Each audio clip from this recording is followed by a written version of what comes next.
Assalamualaikum warahmatullahi wabarakatuh. Perkenalkan, nama saya Sapna Oktaviani dari kampus UIN Antasari Banjarmasin, jurusan Asuransi Syariah angkatan 2019.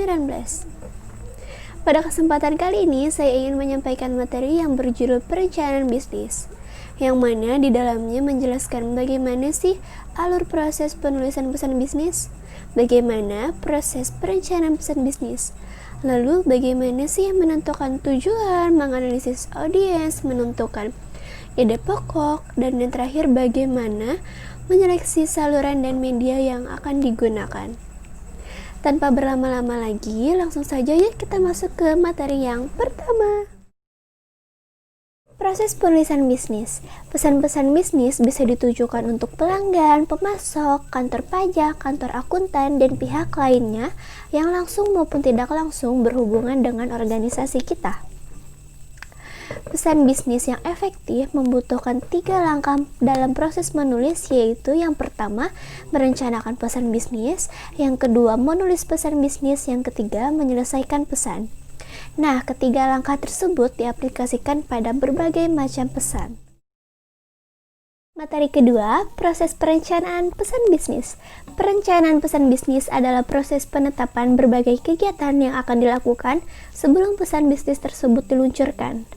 Purwanto 2006 mengatakan proses perencanaan meliputi kegiatan menentukan tujuan, menganalisis audiens, menentukan ide pokok, dan menyeleksi saluran dan media. Buff dan Thiel tahun 2009 mengatakan tujuan pesan bisnis dikatakan jelas dan bermakna apabila dapat menjawab 5 pertanyaan. 1. Apakah segala sesuatu akan berubah sebagai akibat dari pesan yang akan dikirimkan? 2. Apakah tujuan pesan tersebut realistik? 3. Apakah waktunya tepat? 4. Apakah pesan disampaikan oleh orang yang tepat? Dan 5. Apakah tujuan penyampaian pesan mengacu pada tujuan organisasi? Apabila jawaban sebaliknya, maka tunda dulu atau batalkan untuk mengirimkannya. Selanjutnya, proses perencanaan pesan bisnis meliputi kegiatan yang pertama, menetapkan tujuan pesan bisnis. Secara umum ada 3 tujuan pesan bisnis, yaitu yang pertama, memberikan informasi atau memberitahu tentang segala hal yang berkaitan dengan dunia bisnis kepada pihak lain. Yang kedua, melakukan persuasi atau membujuk kepada pihak lain agar apa yang disampaikan dapat dipahami dan direspon sebagaimana yang dikehendaki. Yang ketiga, melakukan kolaborasi atau bekerja sama bisnis antara seseorang dengan pihak yang lain. Setiap pesan juga mempunyai tujuan khusus, yaitu apa yang diharapkan oleh komunikator dan apa yang seharusnya dilakukan oleh komunikan setelah mereka menerima pesan. Proses perencanaan pesan bisnis meliputi kegiatan yang kedua, yaitu menganalisis audiens. Analisis audiens merupakan proses pemeriksaan seluruh faktor objektif atau empiris yang berkaitan dengan komunikan. Audiens bisa individu atau organisasi. Tujuannya untuk mengidentifikasi kebutuhan audiens dan memprediksi reaksinya terhadap pesan. Dalam kegiatan analisis audiens meliputi mengembangkan profil audiens, memenuhi kebutuhan informasi audiens, dan memuaskan kebutuhan motivasional audiens. Metode yang dapat digunakan untuk analisis audiens adalah pengamatan atau observasi, wawancara, dan survei. Proses perencanaan pesan bisnis yang ketiga, menentukan ide pokok. Ide pokok merupakan pernyataan tentang suatu topik yang menjelaskan isi dan tujuan topik tersebut sehingga dapat diterima oleh audiens.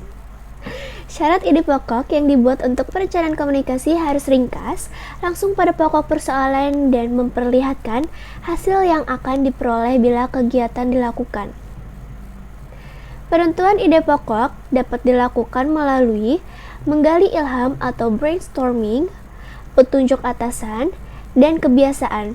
Ini terutama untuk peristiwa yang terjadi secara berulang-ulang.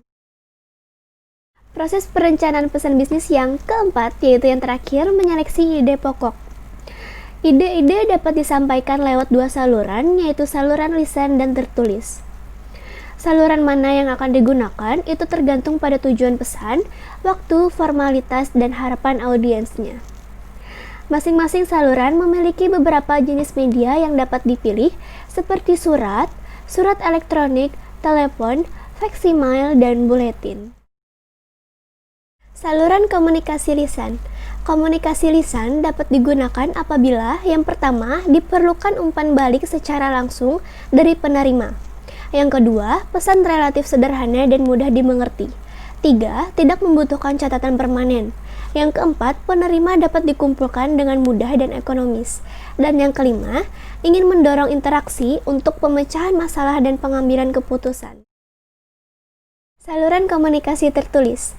Komunikasi tertulis dapat digunakan apabila 1. Tidak diperlukan umpan balik secara langsung. 2. Pesan terperinci dan kompleks. 3. Memerlukan perencanaan yang seksama. 4. Memerlukan catatan yang permanen. 5. Penerima dalam jumlah yang banyak. 6. Penerima sulit dijangkau karena tersebar secara geografis. Dan yang terakhir, ingin meminimalkan distorsi. Yang terakhir ada media. Yang pertama, saluran secara lisan, yaitu yang pertama, percakapan tatap muka seperti pidato, rapat, dan lain-lain. Yang kedua, telepon. Yang ketiga, audio, TV atau komputer. Yang keempat, conference. Dan yang kelima, video conference. Selanjutnya, saluran secara tertulis. Ada surat, memo, laporan selebaran, dan proposal. Ada email, telepon atau SMS, komputer, fax, telegram, dan terakhir pos biasa dan khusus.